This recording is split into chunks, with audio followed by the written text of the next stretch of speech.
Assalamualaikum warahmatullahi wabarakatuh. Bismillah, alhamdulillah, alhamdulillahillazi an'ama bi ni'matil imani wal islam. Wassalatu wassalamu ala sayyidina wa maulana Muhammad ibn Abdillah wa ala alihi wa sahbihi wa mawalah, amma ba'dah. Segala puji kita panjatkan kepada Allah. Kita memujinya hanya kepada Allah dan meminta pertolongan hanya kepada Allah. Oleh sebab itu, mari kita selalu bersyukur atas apa yang telah dikaruniakan kepada kita semua. Sehingga hari ini kita masih diberi kesehatan. Amin Allahumma amin. Sahabat-sahabat rahimakumullah, untuk tema kali ini kita ambil dari kitab Al-Baijuri, yaitu Shahifah 332 sampai 337.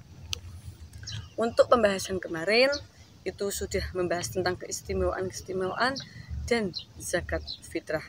Maka dari itu, karena ini adalah hari mendekati Idul Fitri, maka kita ambil temanya Idul Fitri.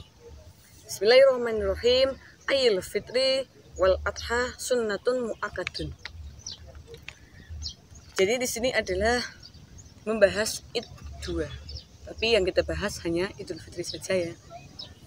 Sholat Idul Fitri itu merupakan ibadah tahunan. Sholat Id, yaitu Idul Fitri dan Idul Adha, adalah salah satu sholat yang sunnah, yang hukumnya itu sunnah mu'akad. Sunnah mu'akad adalah itu sunnah yang dianjurkan, sunnah yang mendekati wajib. Dalam mengerjakan sholat Id dapat menjadikan penyempurnaan atau pelengkap puasa untuk mendekatkan kita kepada Allah Subhanahu wa Ta'ala. Maka dari itu, adapun ketentuan sholat Id di sini itu ada 5. Yang pertama adalah hukum mengerjakan sholat Id itu adalah hukumnya mu'akad.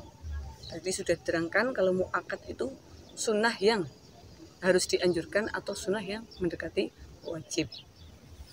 Dan yang kedua adalah dikerjakan secara berjamaah atau sendiri.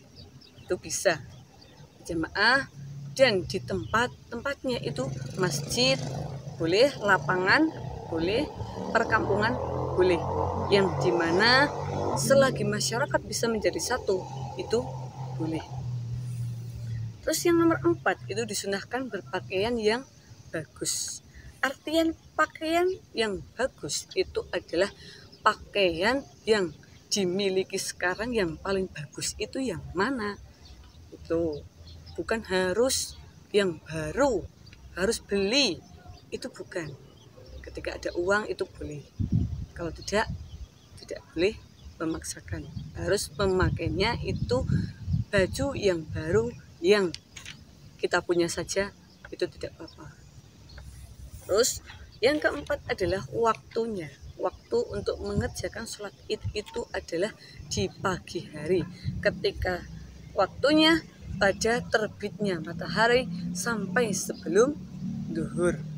Biasanya kalau di perkampungan, di masyarakat umumnya itu pada pagi hari. Seperti itu. Terus yang kelima itu adalah dikerjakan 2 rakaat. Jadi sholat Id itu hanya 2 rakaat. Seperti itu. Terus ada pun di sini tata cara mengerjakan sholat Id.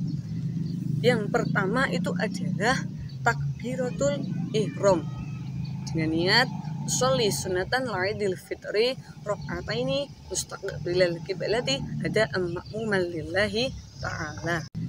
Yang pertama itu adalah takbiratul ihram dengan niat sholli sunatan la'idil fitri rok'ataini mustaqbilal qiblati ada ma'muman lillahi ta'ala. Ketika makmum, ketika berjamaah, itu adalah niatnya seperti itu. Dan yang kedua, setelah takbiratul ihram itu membaca doa iftitah. Terus yang ketiga setelah membaca doa iftitah itu takbir 7 kali. Takbir 7 kali itu di rokaat yang pertama. Dan takbir 5 kali itu pada rokaat yang kedua. Di sela-sela takbir itu harus membaca tasbih, yaitu subhanallah walhamdulillah wala ilaha illallah wallahu akbar. Itu pada sela-sela takbir. Nih biasanya yang sering orang-orang salah itu ketika takbir. Ketika takbir itu ada yang sudah ruku, ada yang sudah sujud, seperti itu. Nah, maka dari itu kalau kita sudah tahu, besok bisa dihitung. Untuk takbir yang pertama itu 7 kali dan takbir yang kedua itu 5 kali. Terus yang keempat itu membaca Al-Fatihah, dan sebelum Al-Fatihah itu disunnahkan membaca ta'awudz.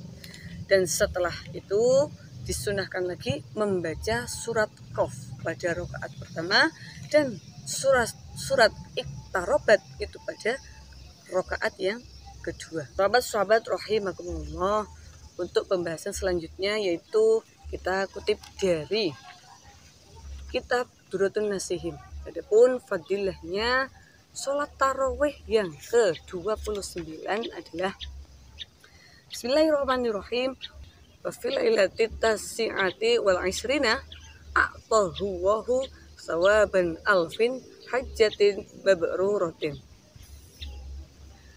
Barang siapa yang melakukan sholat tarawih yang ke-29, maka Allah di sini akan menjanjikan memberikan pahala seperti pahalanya 1000 orang haji yang mabrur. Tuh, seperti itu. Maka dari itu kita pertahankan ibadah kita di akhir-akhir Ramadan ini, dan semoga selalu mendapat syafaatnya dari Nabi Muhammad SAW. Cukup sekian untuk kajian hari ini, semoga bermanfaat bagi kita semua. Dan ketika ada salah dan kehilafan, saya mohon maaf yang sebesar-besarnya. Hadanallahu wa iyyakum ajma'in. Assalamualaikum warahmatullahi wabarakatuh.